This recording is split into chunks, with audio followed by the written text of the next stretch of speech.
chabhotoka manje. Aiwa munyika yeZimbabwe vanhu vauya vachiseko vachinzi true leadership starts the moment you respect public funds. Chitiko chinonyatso kuzikanwa nemwana wese munyika yeZimbabwe kunzi munyika yeZimbabwe mapublic funds are respected.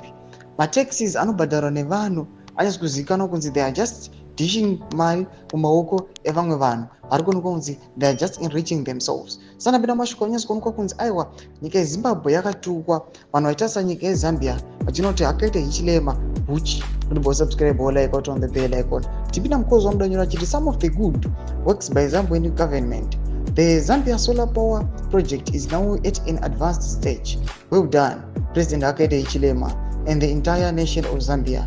True leadership starts the moment you respect public funds. Aluta vanoposta mapictures amuri kuona emasolar power plant ava pamwe chete symbolism yeZambia the Zambian president vachiti aiwa we are congratulating you just because imimi munokwanisa kurespecta mapublic funds emacitizens, taxpayers money and everything.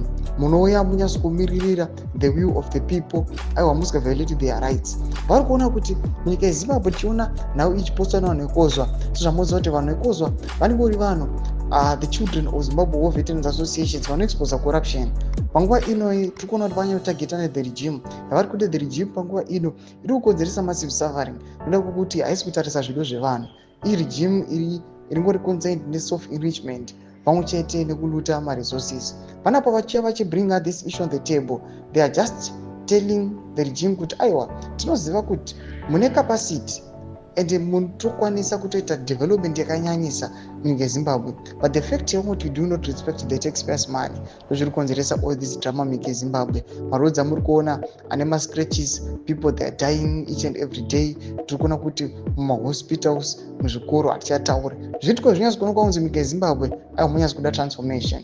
Tudze mafungiro enyu kuti kudi pamusoro pechitiko ichi. Nangomai section medu, so subscribe or like and turn on the bell icon.